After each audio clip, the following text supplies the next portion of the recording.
பொதுவாக சிவபெருமானை பற்றி பேசுகிறோம், நினைக்கிறோம்.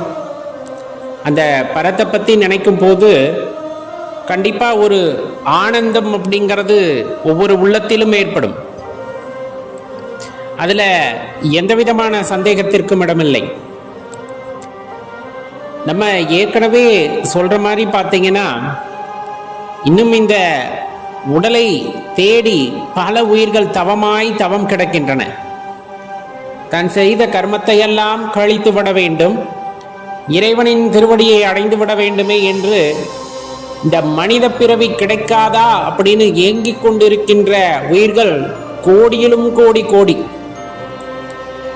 அதிலெல்லாம் ஒரு வாய்ப்பாக நமக்கு இந்த வாய்ப்பை இறைவன் நல்கியிருக்கிறார். அப்படிங்கும் போது தெளிவாக தெரிந்து கொள்ள வேண்டிய ஒரு விஷயம், இறைவன் நமக்கு தந்த இந்த அற்புதமான வாய்ப்பு இறைவனை உணர்ந்து கொண்டு அந்த இறை அனுபவத்திலே, சிவானுபவத்திலே கலந்திருத்தல் அப்படிங்கிற ஒரு அற்புதமான இலக்கை நோக்கியது அப்படிங்கிறத நம்ம தெளிவாக தெரிஞ்சுக்கணும்.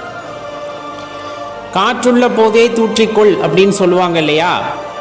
அதே போலதான் இந்த உடல் கிடைத்திருக்கிறது. இந்த உடல் கிடைக்காம பூனையா, நாயா, கழுகா, காகமா, இந்த மாதிரி ஏதேனும் ஒரு பிறப்பாக நாம் பிறந்திருந்தால் என்ன செய்வோம்? இறைவனை பற்றிய சிந்தனையே அங்கு எழுவதற்கு இல்லை. அதிலும் அறிவார்ந்த சில விஷயங்களை பற்றி யோசித்து அறிவே வடிவமாய் இருக்கின்ற இறைவனை நாம் உணர்ந்து கொள்ள வேண்டுமே என்ற ஏக்கம் அவர்களுக்கு வரப்போவதே இல்லை. ஆனாலும் அதுவும் உயிர்தான், அதுவும் சிவம்தான், இல்லை என்று கூறவில்லை. இறைவன் நமக்கு கொடுத்த பெரிய கொடை யாது அப்படின்னு பார்த்தீங்கன்னா இந்த மனித பிறப்பு அப்படின்னு சொல்லக்கூடியது. மரணத்திற்கு முன் இறைவனை உணர்தல் அப்படிங்கிறது அவசியம்.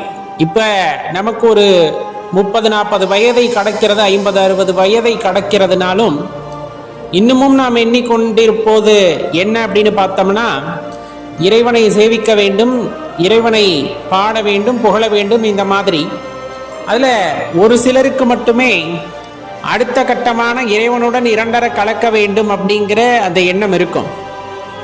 அப்படி அந்த கலந்துவிட வேண்டும், அந்த சிவானுபவத்திலே இருக்க வேண்டும் என்ற அந்த தாற்பயத்தை கேட்டு அதற்கு என்ன செய்ய வேண்டும் என்று குரு மூலமாக தெரிந்து கொள்ளும் பொழுது, குரு மூலமாக சில விஷயங்களை நாம் தெரிந்து கொள்கின்றோம். தீட்சை பெற வேண்டும் அல்லது பல விஷயங்களை பற்றி சொல்கிறார்கள். சில பற்றுகளை விட வேண்டும், மனதில் இருக்கக்கூடிய காம குரோத எண்ணங்களை விட்டு விட வேண்டும்.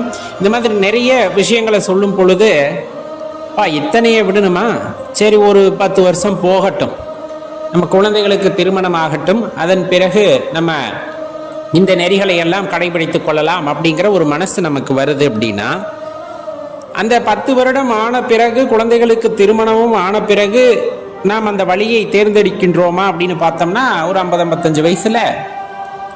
அதற்குள்ள என்ன அவசரம்? சிவபெருமானை வழிபடலாம், பேர குழந்தைங்கள்லாம் வரட்டும், பிறகு வந்துட்டு தீட்சை வாங்குறதா இருக்கட்டும் அல்லது பட்டுகளை விடுவதா இருக்கட்டும் அப்படிங்கிற தள்ளி போய்கிட்டே இருக்கு. அப்படிங்கிற பட்சத்துல தள்ளி போய்கிட்டு இருக்கவங்களுக்கு மட்டும்தான் தெளிவாக தெரிந்து கொள்ளுங்கள், பல்லாயிரம் பல கோடி உயிர்கள் இன்னும் காத்து கொண்டிருக்கின்றன இந்த பிரபஞ்சத்திலே. ஆங்காங்கே தனக்கு அந்த பிறவி கிடைக்காதா அப்படின்னு ஏங்கி தவித்து கொண்டிருக்கின்ற உயிர்கள் ஏராளம். அவர்களுக்கெல்லாம் கிடைக்காத அந்த அற்புத வாய்ப்பு இந்த உயிருக்கு இந்த பிறவியிலே கிடைத்திருக்கிறது. அப்படின்னா அப்பொழுதும் நாம் இறைவனை உணர்ந்து கொள்ள முயற்சி செய்யவில்லை என்றால், இந்த நொடிப்பொழுது கூட நமது மனதிலே ஒரு மாற்றம் வரவில்லை என்றால் வேறு எப்பொழுதும் வராது அப்படிங்கிறத மனசுல நிறுத்திக்குங்க. அதுதான் ரொம்ப யதார்த்தமும் கூட. ஏன் இப்படி சொல்றோம் அப்படிங்கிறதுக்கு காரணம் இருக்கு. இந்த உலகம் அப்படிங்கிறது வந்து போவதற்கான இடம். இங்கே நிரந்தரமா யாரும் இருந்துட முடியாது. ஒரு மலை இருக்கு அப்படின்னா அந்த மலையும் பல ஆண்டுகளுக்கு அப்புறம் கரைந்து மண்ணாக போகிறது. நீர்நிலை இருக்கு அப்படின்னா ஆவியா போகுது. நீங்க எதை வேணாலும் எடுத்துங்க, இது நிரந்தரமாக இருக்கும் அப்படின்னு இந்த பூமியில எதையுமே சொல்ல முடியாது. அப்படி இருக்கிற ஒரு மனிதன் மட்டும் இங்கு நிரந்தரமாக வந்து இருந்து விட முடியுமா அப்படின்னா வாய்ப்பே இல்லை. அப்ப இப்ப வந்திருக்கோம், வந்தவங்க அப்படியே தங்கிட போறோமா? கண்டிப்பா தங்க முடியாது. திரும்பி போய் தான் ஆகணுங்கிற அந்த கசப்பான உண்மையை நாம் எடுத்துக்கொண்டு தான் ஆக வேண்டும்.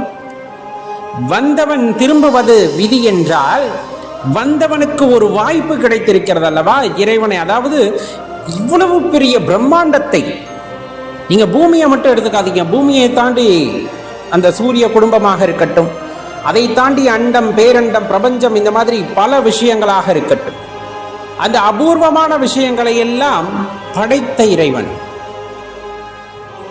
படைத்து நமக்காக கொடுத்திருக்கின்றார், அனுபவிப்பதற்காக கொடுத்திருக்கிறார். அப்படிங்கும் போது பார்த்து ரசி, பார்த்து ரசி. இந்த பிரபஞ்சத்தை பார்ப்பதற்கே வியப்பாக இருக்கின்றதே, அந்த பிரபஞ்சத்தை உருவாக்க வேண்டும் என்றால் அந்த சக்தி எவ்வாறானதாக இருக்கும் அப்படிங்கிறத யோசிக்கிறதுக்கு கூட நமக்கு நேரம் இல்லையா? அப்படிப்பட்ட அற்புத சக்தி ஒன்று இருக்கிறது அப்படிங்கும் போது அதை உணர்ந்து கொள்வதற்கு நாம் ஏன் முயற்சி செய்யவில்லை அப்படிங்கிறது தான் இங்க முக்கியமான கேள்வி. அப்ப உணர்ந்து கொள்வதற்கான முயற்சியை நாம் செய்ய தொடங்குகின்றோம் அப்படிங்கும் போது